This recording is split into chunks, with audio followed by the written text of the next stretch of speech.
Isa naman pong pagbati ng maganda at pagpalang araw sa lahat sa amin pong mga minamahal na taga-subaybay at taga-panood ng programang ito. Saan man po kayo naroon, welcome po kayo muli sa isa namang episode nitong Prophetic Insight.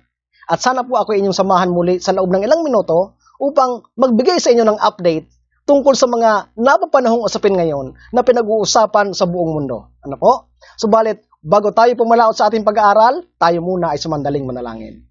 Mahabagin po naming Diyos, makapangyarihan sa lahat, sa oras pang ito o Diyos, kami po ay lumalapit sa inyo, humihingi muli ng tulong at awa, ng gabay ng Madaling Espiritu, na sa aming pag-aaral, tulungan po kami na magkaroon ng pagkaunawa at karunungan. Pagpalain po kami sama-sama o Diyos, sa matamis na pangalan ni Jesus. Amen.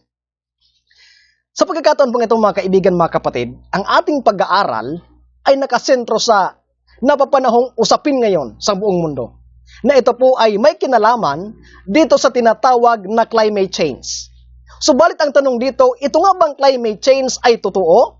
O ito ay gawa-gawa lamang upang magdala sa atin sa isang estado o sitwasyon na may kinalaman sa propesiya ng Biblia? Ano po? Kaya nga, ang ating pong mamagat ng pag-aaral ay pinamagatang Climate Change, the Greatest Scam. Ano po? Itong climate change ang pinakadakilang kasinungalingan na ginagawa ngayon ng marami na mga nasa posisyon, na nasa otoridad, pinapalabas na ganito, kinukondisyon ang tao, mga kaibigan, mga kapatid.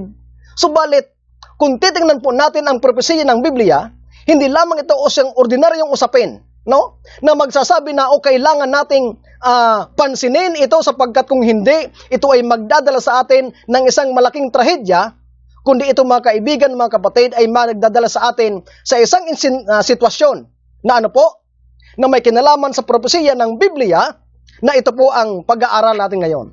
Lalo't higit sapagkat ito ay may connection sa mga mananampalataya ng ating Panginoong Hesus. Kung napapansin nyo po, kung natatandaan nyo sa ating previous study, ito po ay nabanggit ko na dati, ito po ay galing sa live site. Ang sabi po dyan, Pope Francis blames coronavirus on nature having a fit over environmental damage. Na ang sabi ni Santo Papa, ito daw, trahedyang ito ng pandemya ay nagmaoy na, nagtantrums yung kalikasan dahil na-overuse. Ano po? Ang sabi niya, kung kaya, kailangan nating bigyan ng pansin, bigyan ng solusyon, sapagkat kung hindi, ito ay magdadala sa atin ng isang mas matindi pang trahedya. Ano po? Mas matindi pang trahedya. Na kung hindi natin ito pipigilan, ay maaring pagsisihan natin. Subalit tingnan po natin. Ang sabi po dyan, ng The Guardian, Slow Sunday, the simple solution to global warming. Using Sunday as a day of rest and renewal would be good for our personal health as well as the health of the planet. So, kung titingnan nyo po, hindi scientific ang solusyon to a scientific problem, kundi isang kapahingahan ng linggo. So, dito pa lang mga kaibigan, mga kapatid, nakikita natin kung saan ito papunta. Ano po? At sana'y nakikita natin itong mga kaibigan, mga kapatid. Lalo sa atin na mga mananampalataya. Sapagkat magdadala ito sa atin sa isang sitwasyon na maiipit, persecute ng ating pananampalataya. Kung kaya nga, gusto kong makita ito natin sa katotohanan na hindi ito o wala itong katotohanan. Kaya nga, ang mamagat natin ay greatest scam. Ano po? Tingnan niyo po ito mga kaibigan, mga kapatid. Ito po ay isang video, hindi ko na ito ipi-play. Subalit, kung gusto nyo panoorin, marahil nasa YouTube pa ito, itong mga taong ito ay mga scientist at pinatunayan nila na walang katotohanan itong global warming o climate change. Ano po? Ito po sa Australian Senator Malcolm Roberts exposes the climate change scam. Ano po? Ito ay July 28, 2019. Ito ay isang video. Ang mga kasama niya dyan ay mga scientist yan, mga kaibigan, mga kapatid, na kung saan pinatunayan nila na walang katotohanan itong tinatawag natin na climate change, kundi scam. Kung gusto niyo mong panoorin at kayo ang makapagpatunay, sapagkat maraming ebidensya na ito ay nagsasabi ng katotohanan. Kung kaya nga, itong pandemya ay nagkukondisyon lang sa atin nitong mga lockdowns after lockdowns, pandemic lockdowns, at ano po ang kasunod nito? Ito po ang kasunod nito. Sabi dyan, are you ready for the climate lockdown?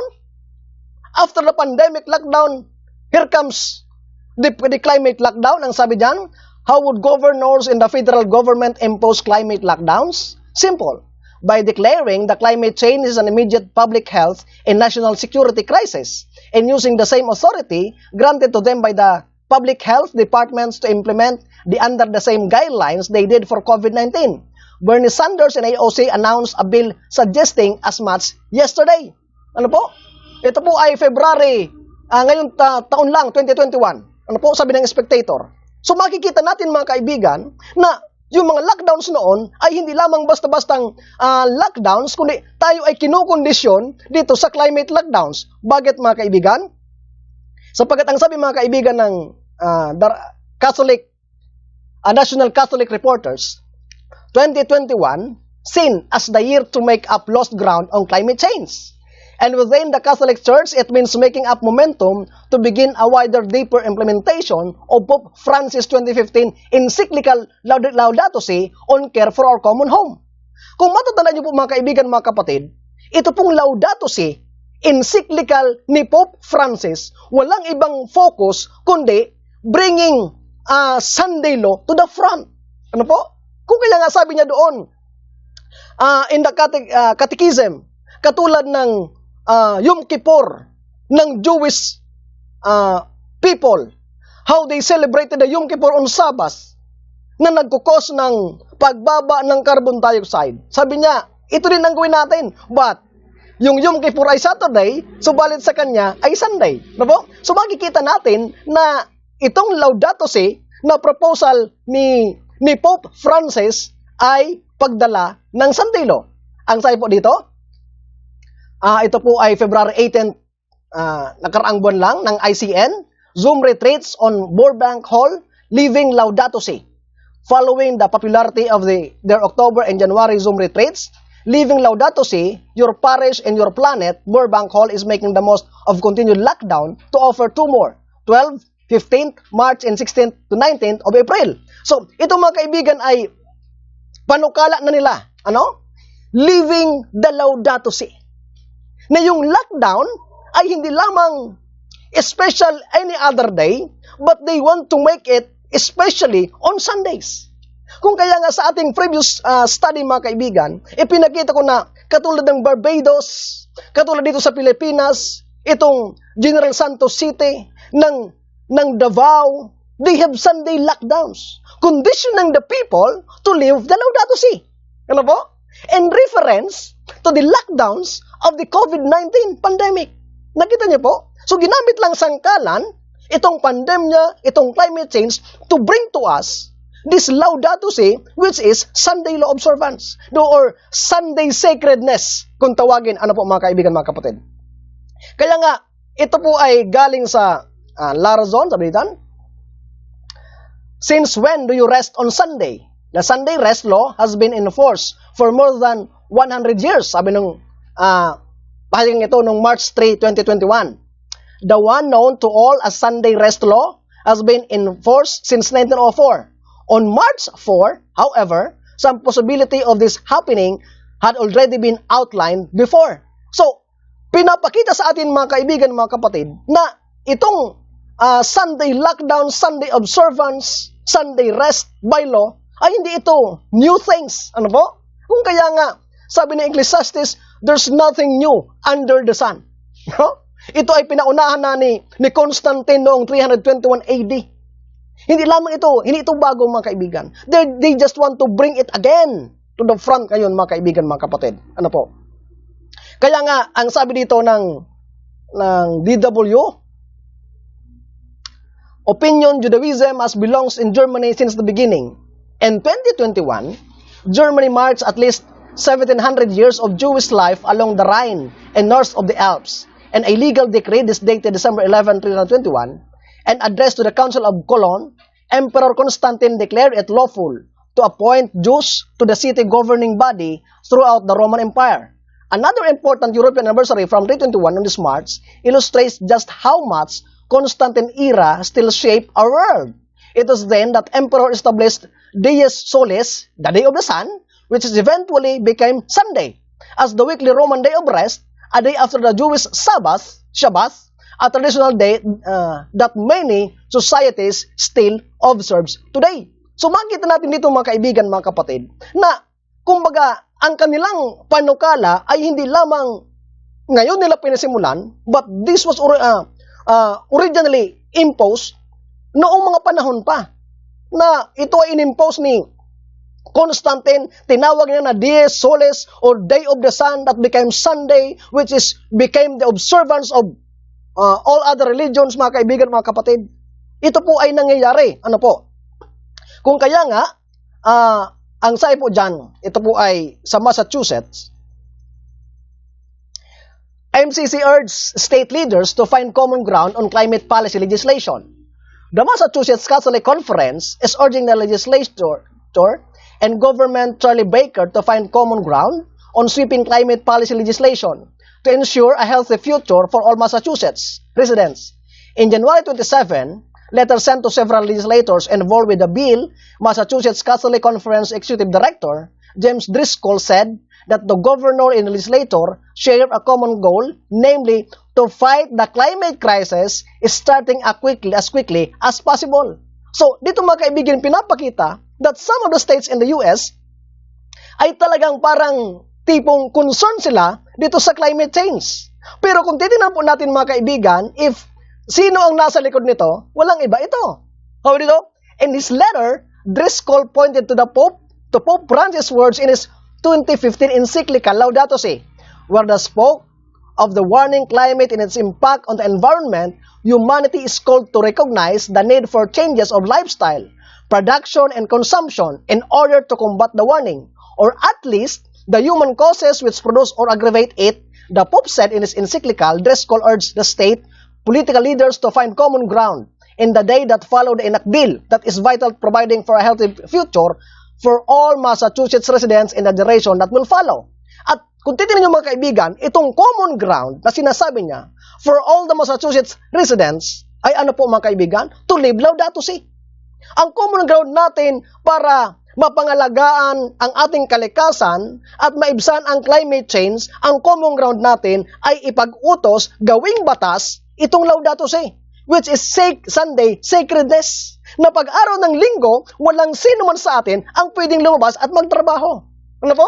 Maliwanag po mga kaibigan, mga kapatid. Kung kaya nga, sabi ko kanina, hindi ito ordinaryong bagay. Ano po? At ito nga po ang tinitingnan natin because prophetically, sabi ng Spirit of Prophecy, when the hands of Protestantism clasp the hands of this Roman Catholicism, the union of church and state, persecution will follow. At ngayon mga kaibigan, nangyayari ito. Tingnan niyo po ito. Ito po ay galing sa Deseret News. Biden reestablishes White House Office of Faith-Based and Neighborhood Partnership. Pinapakita nila yung union again of the church and state. President Joe Biden signed an executive order Sunday outlining his administration's plan to combat racism, poverty, polarization, climate change, and other crises with the help of people of faith. The order establishes the White House Office of Faith-Based and Neighborhood Partnership, an initiative that for the past 20 years has promoted and guided church-state partnership across the federal government. Ano po? So, makikita natin mga kaibigan, mga kapatid, na itong mga panukala na ito is not a simple issues, but fulfillment of the prophecy of the Bible, mga kaibigan. Ano po? Unti-unti nang naalala niyo po nung 1798, when this beast had a wound, and the world wondered because of the healing, it is happening now. And when these things happen, mga kaibigan, mga kapatid, persecution will follow. Kung kaya nga mga kaibigan, mga kapatid, especially to us Seventh-day Adventists, gusto kong makita natin ang mga bagay na ito na hindi lamang ordinaryong bagay, but because ito ay may kaakibat na malaking bagay sa ating pananampalataya. Sapagkat sinasabi ng banal na kasulatan na pag ito ay nangyari, persecution will follow. Sabi nga mga kaibigan ng Selected Messages, the purpose of God in bringing the third angel's message is to prepare a people to stand true to God during the investigative judgment. This union of church and state is none other than the Sunday law. God is preparing a people to stand in this situation. Kumusta tayo mga kaibigan, mga kapatid? Marami sa atin ang hindi nakikita ito. And we are still looking forward doon sa panahon nang akala natin magkakaroon pa ng prosperity, magkakaroon pa ng peace. Wala na mga kaibigan. Sa ating mga mananampalataya, tingnan natin po ito sa mata ng banal na kasulatan at patotoo ng ating Panginoon. Ano po? Tingnan niyo po ito mga kaibigan, mga kapatid. Mutual suicide, US issues stark warning on climate change. The United States has warned inaction by world powers on climate change is tantamount on a mutual suicide pact. As for countries such as China, India, and Russia expressed skepticism on the global security threat it posed, John Kerry, the U.S. Special Presidential Envoy for Climate, told the UN Security Council on Tuesday that the Pentagon has described the climate crisis as the threat multiplier. So nakita niyo mga kaibigan, they are regarding this climate change as threat multiplier. It multiplies some threat to us and many other forms. At dito nila sinasabi kung kaya nga na kailangan natin itong tugunan. Pero ang tugon natin ito in the eyes of these leaders of ours, the United Nations chaplain who is the Pope, nang sabi niya ang solusyon dito ay magkaroon tayo ng kapahingahan sa araw ng linggo. Ano po? Sabi dito mga kaibigan ni John Kerry, we have 9 years until climate crisis. There's no room for BS anymore, sabi niya. The scientists told us 3 years ago that we had 12 years to avert the worst consequence of climate crisis. We are 3 years gone, so we have 9 years left, he warned. There's no room for BS anymore. There's no faking it on this one. Sabi niya, last year, nakaraang taon, 12 years na lang ang natitira sa atin. Na kung hindi natin ma-reverse ito, fatal consequence ang sasapitin natin. 3 years have gone. 9 years na lang mga kaibigan ang natitira sa atin, sabi niya. Kaya tugunan na natin ito. Ang sabi niya, kung hindi, mahirap ito. At alam niyo po ba, ginagamit nila ang mga tao na nasa posisyon upang maging kasangkapan nila, ano po? Maging kasangkapan nila sa dadala ng mga bagay na ito sa front, ano po? Maging itong mga social media, alam niyo po ba? Itong mga social media ay ginagamit ng kaaway natin. Kung kaya, sabi ko nga, hindi maganda na maging magbabad tayo sa social media kasi ito po ay, sabi ng iba, number one na spy sa atin. Ano po? Tingnan nyo po ito. Ito po ay sa Facebook. Arbiter of Truth, Facebook plans to flag and debunk misinformation about climate change. Facebook will now be the arbiter of truth about climate change. The social network will begin flagging and debunking climate change myths. So, ibig sabihin itong mga kaibigan, mga kapatid, itong Facebook ay yung mga tao na nagpo-post ng something that is against climate change ay hindi na ito papayagan nila. Ano po? Hindi nila ito papayagan. At sila ang magde-decide kung ano ang karapat-dapat at kung ano ang hindi. Ano po? Sila ang magde-decide. Hindi nila papayagan na yung mga tao basta lang mag-post ng mga bagay na kontra dito sa climate change. So, ang Facebook na ang sabi dito is the arbiter of truth. Sila ang magsasabi kung ano ang totoo at kung ano ang hindi. If you post something that is against climate change, they would regard it as myth. Ano po? So sila ang magsasabi sa iyo, ay hindi yan totoo. Ano po? Hindi yan totoo. Kaya nga, ang sabi dito, this is a global existential crisis. US officially back in Paris climate record after Biden action. President Biden pledged Friday to rapidly accelerate American participation in the global fight against climate change. So, dito makita natin mga kaibigan, alam niyo po, ito ang isa sa dahilan kung bakit ayaw nila kay Donald Trump. Sapagkat si Donald Trump ay hindi pumirma dito sa Paris Agreement to fight climate change. Pero itong si Joe Biden, ang sabi niya, ito ang unang-unang aasikasuhin ko sa oras na ako ay umupo sa aking posisyon bilang Pangulo. Ano po? Kaya nga, makikita natin yung tandem nitong dalawang ito. Tandem nila. Subalit, ang sabi ko kanina mga kaibigan, ito ba ay totoo?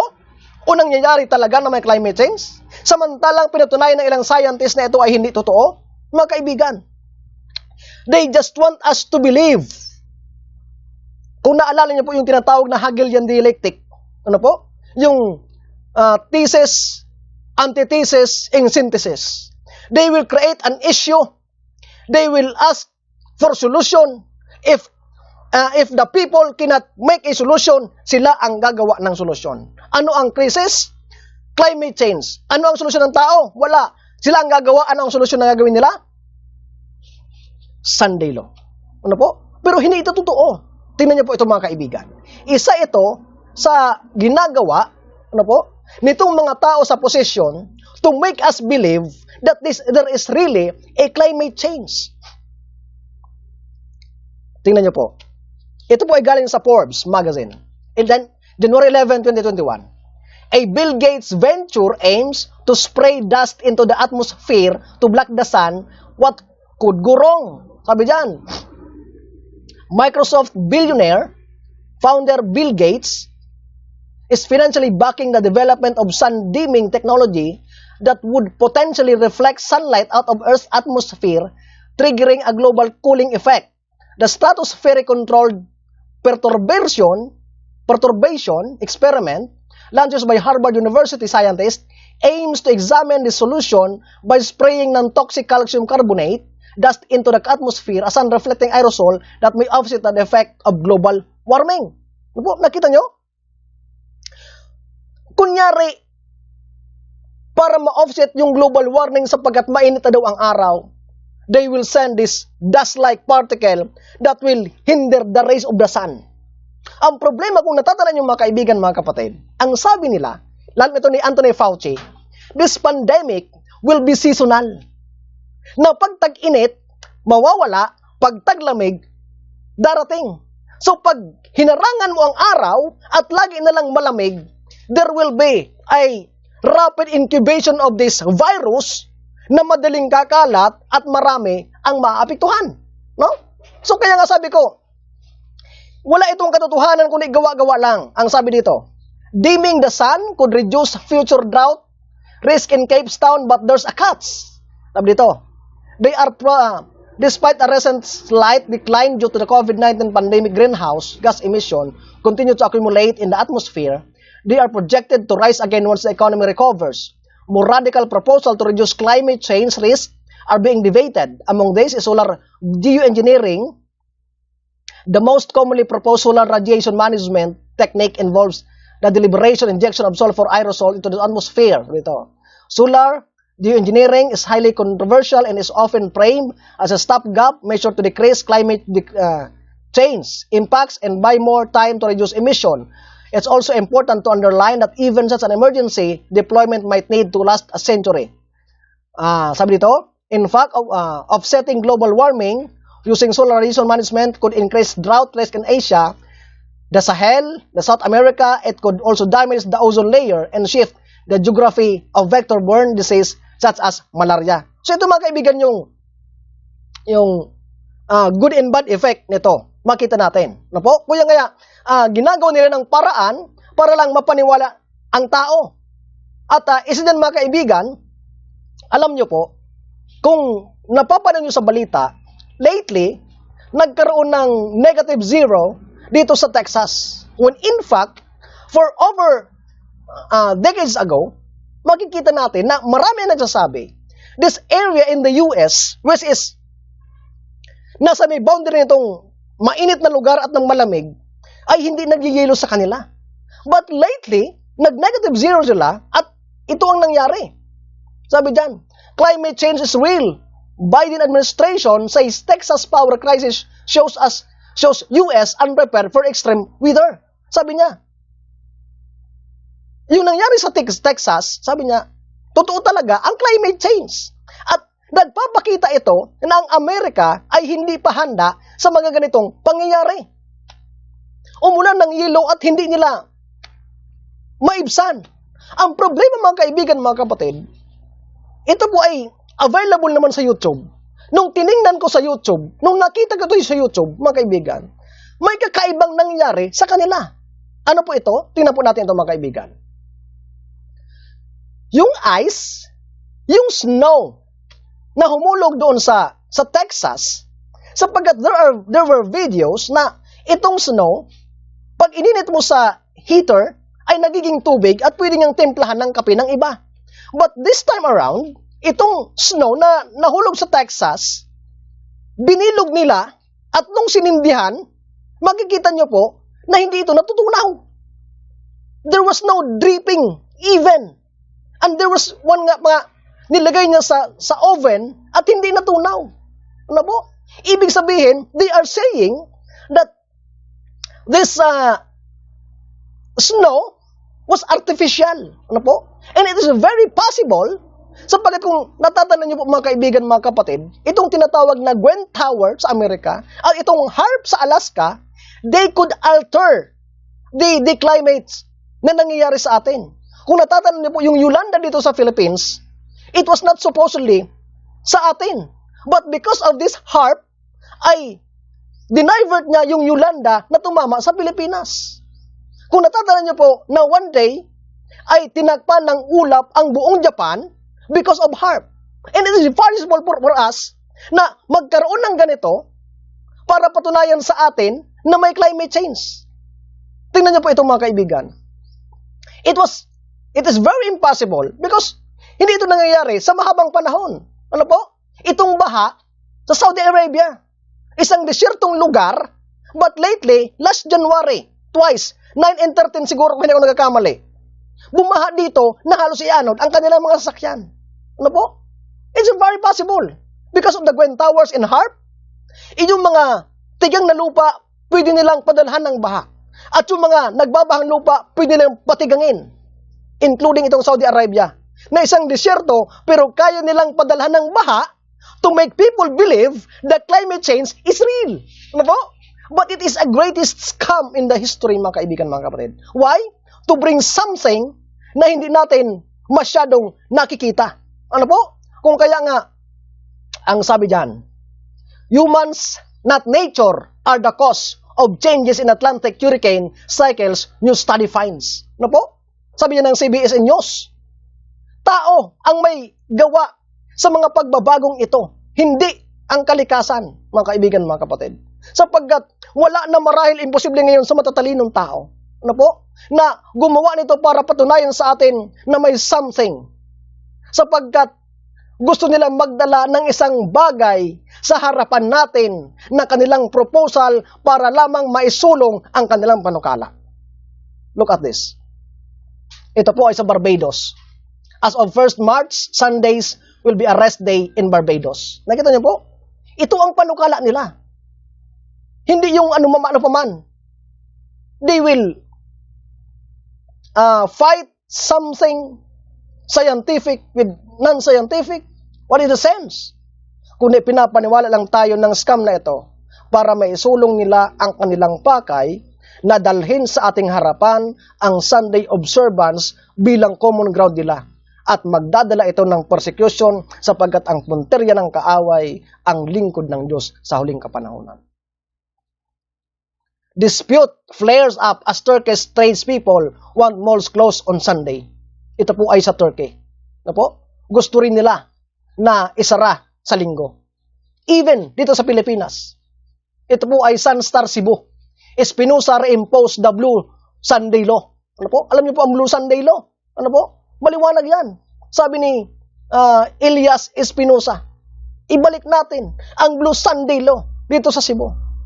Na pag-araw ng linggo, walang bukas ng mga opisina, walang bukas na mga pamilihan, walang bukas na mga establishment, lahat tayo nasa bahay lang at walang ginagawa.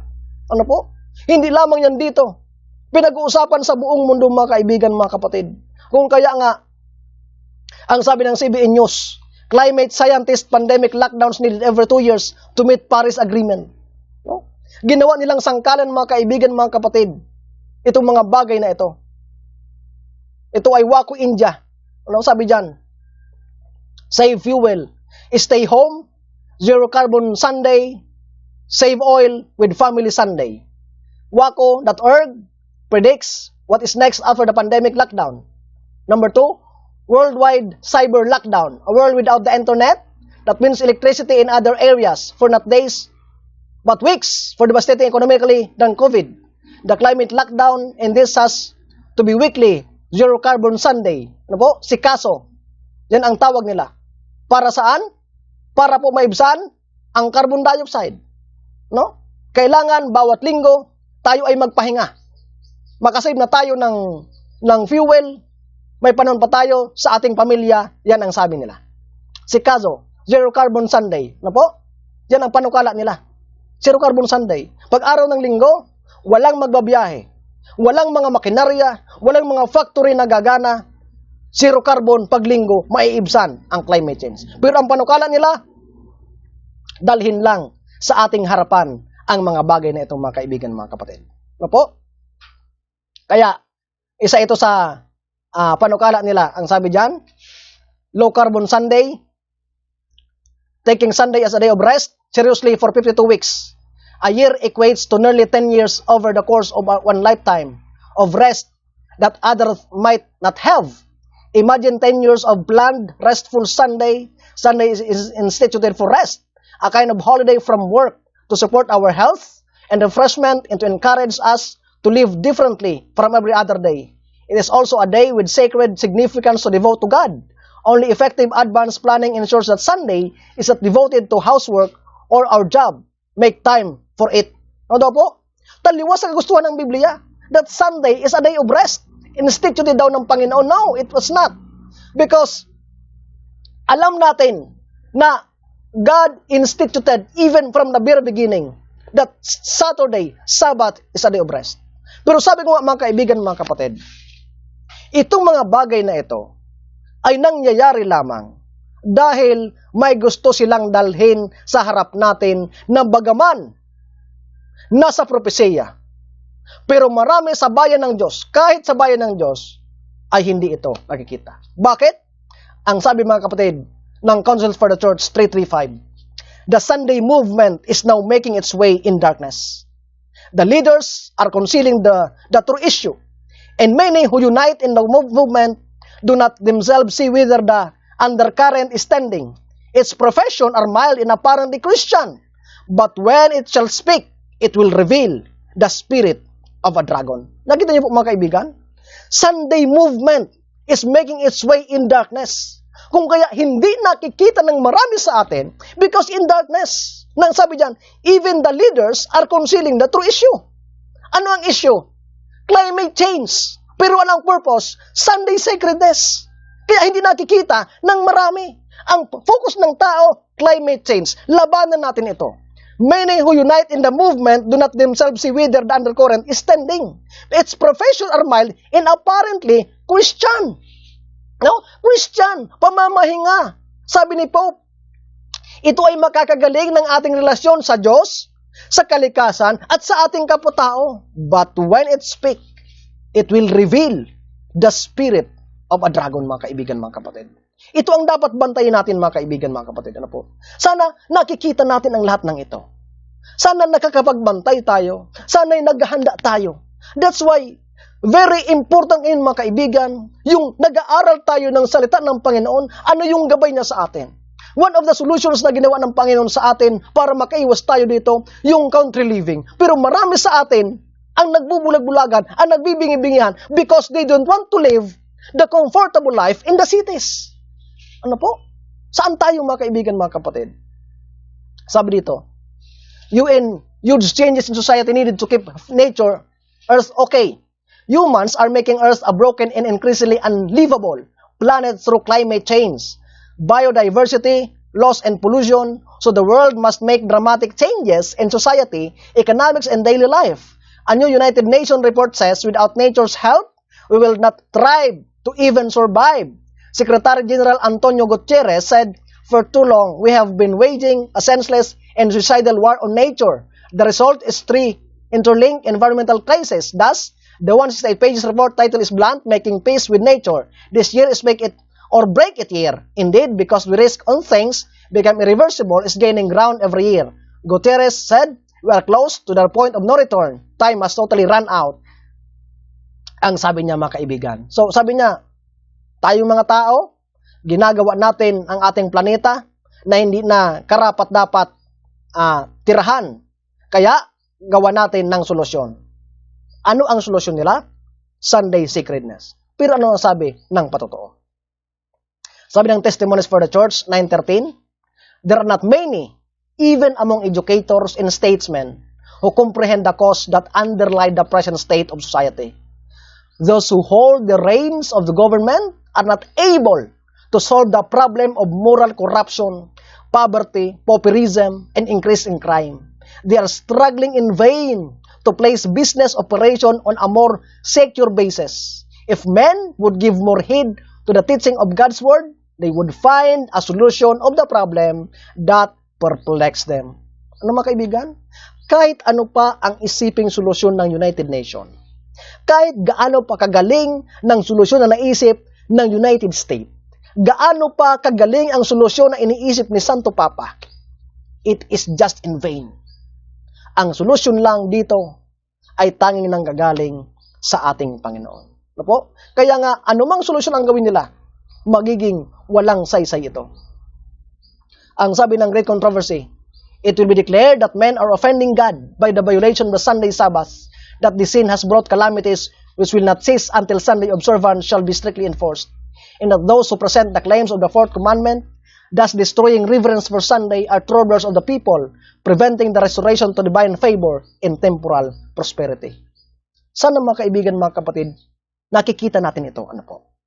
Nang sabi niyan, itong mga kalamidad na ito, hindi ito titigil. Bakit? Sasabihin nila, hindi ito titigil hanggat hindi natin ipinapangilin, binibigyan ng honor ang pangingilin ng linggo. At dahil may ilang grupo na hindi susunod sa kanila, ang sasabihin nila, kayo ang nagpapagulo at kayo ang pumipigil sa pag-asenso ng sanlibutan sapagkat hindi kayo sumasang-ayon sa amin. Nakikita ba natin ang grupong ito, mga kaibigan, mga kapatid? Kaya hindi tayo dapat nakikisangkot sa kilusang ito. Marami sa atin mga tribahan sa ibang bansa nakisangkot dito sa climate change movement na hindi nila alam na ito palang bagay na ito ang magdadala sa kanila ng problema at magdadala ka sa kanila sa bingit ng persecution. Mga kaibigan, mga kapatid, sana naiintindihan natin ito, mga kaibigan. Ano po? Ang sabi ng faith to live by, the power attending the message will only madden those who oppose it. The church appeals to the strong arm of civil power, and in this work, Papists and Protestants unite. As the movement for Sunday enforcement becomes more bold and decided, the law will be invoked against commandment keepers. Ito ang mangyayari, mga kaibigan. Sabi ko nga kanina, kapag itong simbahan at ang gobyerno ay naghawa kamay, ano po? Papasa sila ng batas, magdadala sa isang sitwasyon sa bayan ng Diyos na hindi paborable. Mga kaibigan, mga kapatid, sana po nakita natin ang mga bagay na ito. Nakikita natin ito sa liwanag ng katotohanan. Bakit? Gusto ng kaaway na gapiin tayo. Gusto niya na mamatay tayo, pero mamatay tayong hindi banal. Opo? Katulad ni Job, sabi ko nga. Kaya pinag-aralan natin yon sa ating regular study para makita natin that one day we will be afflicted not because of our sins but because of our stand sa katotohanan, mga kaibigan. Ano ang pake ni Satanas? Ang sabi dito, mga kaibigan, Says Satan, our principal concern is to silence the sect of Sabbath keepers. We must excite popular indignation against them. We will enlist great men and worldly wise men upon our side, and induce those in authority to carry out our purpose. Then the Sabbaths which I have set up shall be enforced by laws and most severe and exacting. Those who disregard them shall be driven out from cities and villages, and made suffer in hunger and privation. When once we have the power, we will show what we can do with those who will not swerve from their allegiance to God. Nakita niyo po? Ito ang pake ni Satanas. Sabi dito, ang ating puntarya lang naman, yung maliit na sekta na nangili ng Sabat.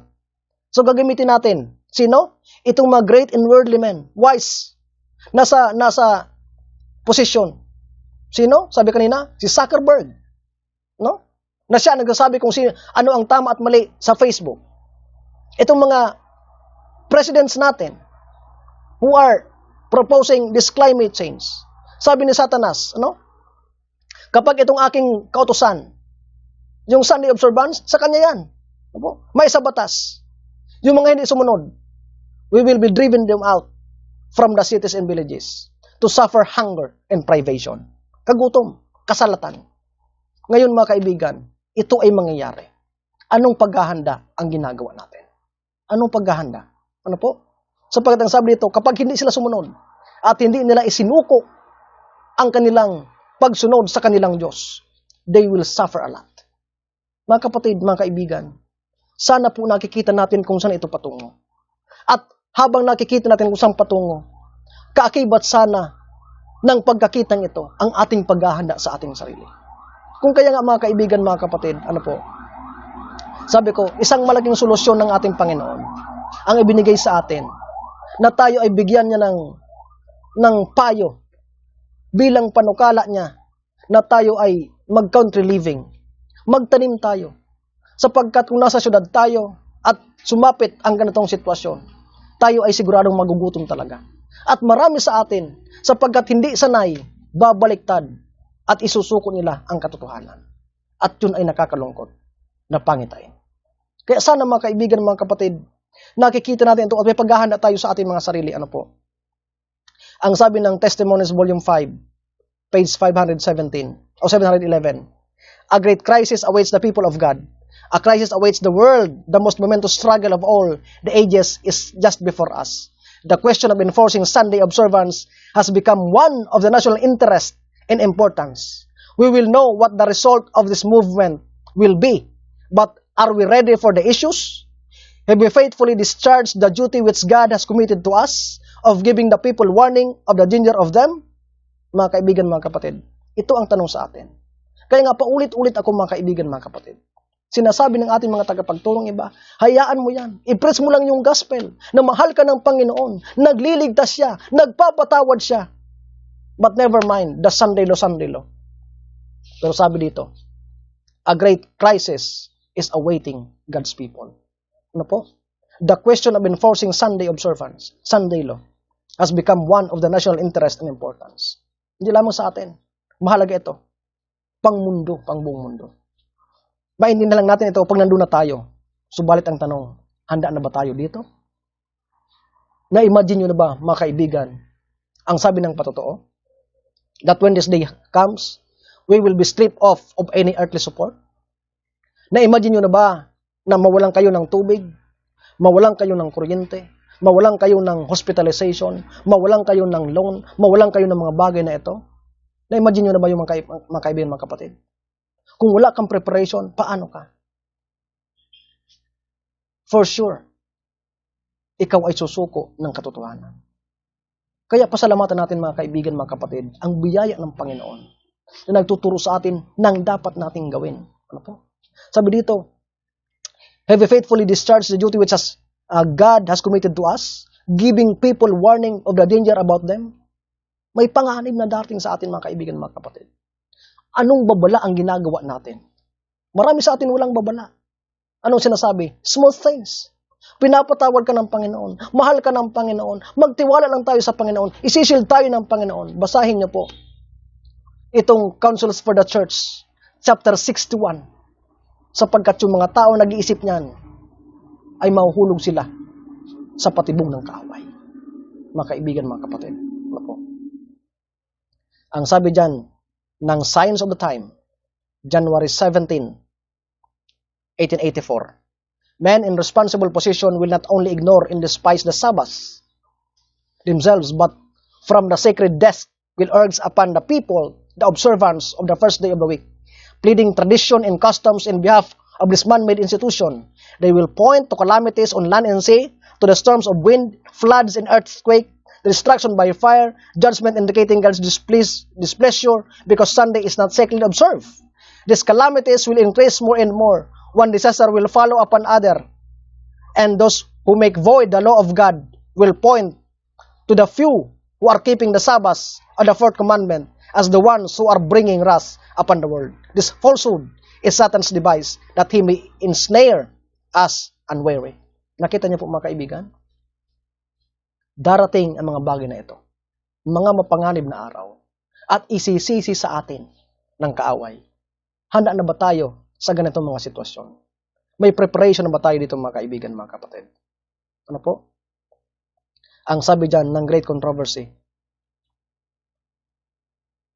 as the Sabbath has become the special point of controversy throughout the Christendom, and religious and secular authorities have combined to enforce the observance of Sunday, the popular demand will make them objects of universal execration. Gusto kong bigyan din ito mga kapatid, popular demand. Itong Sunday law, hindi ito basta-basta ipapatupad ng gobyerno, kundi the popular demand will force them to impose this. Ano yung popular demand? Yung demand ng mga tao mismo. Alam niyo po ba na sa ibang bansa, maraming bansa ngayon, nagdidemand sila na isulong na ang Sunday law to fight climate change? Sana nakikita natin ito mga kaibigan, mga kapatid, ano po, na nasa krisis na tayo. Nasa krisis na tayo. Ang sabi dyan ng Signs of the Times, David prayed, "It is time for thee, Lord, to work, for he have made void thy law." This prayer is no less pertinent at the present time. The world has gone astray from God. In its lawless state should strike terror to the heart and lead all who are loyal to the great King to work for the reformation. The papal power has sought to change the laws of God by substituting a spurious Sabbath for that of Jehovah, and all through the religious world, the false Sabbath is revered, while the true one is trampled beneath unholy feet. But will the Lord degrade His law to meet the standard of the finite man? Will He accept a day possessing no sanctity in the place of His own Sabbath, which He has hallowed and blessed? No. It is on the law of God that the last great struggle of the controversy between Christ and His angels and Satan and His angels will come, and it will be decisive for all the world. This is the hour of temptation to God's people, but Daniel saw them delivered out of it, everyone whose name is written in the Lamb's Book of Life. Mga kaibigan, mga kapatid, nais ng Diyos na tayo ay manindigan ng matibay sa pundasyon ng katotohanan. Kaya ang sabi sa binasa natin, all who are loyal to the great King must be led to work for a reformation. Ano po? At ang sabi doon, nakita ni Daniel na may mga tao na makakalampas dito. Sila na ang pangalan ay nanatili sa aklat ng buhay ng Kordero ng Diyos. Sana mga kaibigan, mga kapatid, nakita natin ang flow of event sa mga bagay na ito. With this greatest scam na nangyayari ngayon, ang pagdadala sa atin ng climate change na walang katotohanan, na ito ay nagdadala lamang ng kanilang purpose to bring the Sunday sacredness into the front in darkness, mga kaibigan. Subalit, ang sabi ng Ephesians, tayo mga kapatid ay hindi sa kadiliman, kaya sana nakikita natin ng maliwanag ang lahat ng ito. At kaakibat dyan, may paghahanda tayong ginagawa. Paghahanda ng ating sarili, spiritual, at paghahanda physical. Katulad ni Noah, ang sabi sa ating pinag-aralan, habang siya ay nagbabala sa tao, nagpupukpok siya ng kanyang pagliligtas sa kanyang sarili. Katapat noon, ang sabi ng totoo, habang tayo ay nagbe-preach, gumagawa tayo ng country living, gumagawa tayo ng paghahanda para sa ating tahanan, ng pagtatanim ng pagbubungkal ng lupa, upang kung dumating ang mga bagay na ito, may makakain tayo. At kung dalhin man ni Satanas ang tao sa pagkagutom at kasalatan, tayo ay may provision sa atin ng Panginoon na mabubuhay tayo sa maliit na kabagabagan upang ihanda tayo sa malaking kabagabagan na kung saan ang Diyos na mismo ang magsusupply ng ating pangangailangan. Mga kaibigan, mga kapatid, naway ang babalang ito, ang update na ito, ay magdadala sa atin sa isang sitwasyon na kung saan ating papakinggan ang payo ng ating Panginoon, gagawin ang narapat nating gawin, at tayo ay lalakad ng patuloy sa daan sa kaligtasan. Maraming salamat, Panginoon, sapagkat minsan pang pinatunayan sa amin ang iyong pagliligtas. Na kami po ay padalhan ng mga babalang ito upang makita namin, magkaroon ng kaliwanagan kung saan ito patungo, at kami po ay magkaroon ng karampatang paghahanda sa aming mga buhay, espiritual at pisikal. Marami pong salamat sa iyong biyaya at pagliligtas sa matamis na pangalan ni Jesus. Amen. So minsan naman po natin pasalamatan ng Panginoon dahil binigyan tayo ng isang namang oportunidad upang makapag-update tayo ng mga prophetic insight na magdadala sa atin sa tunay na daan sa kaligtasan. Pagpapala nawa ng langit ang sumaatin sa oras na ito.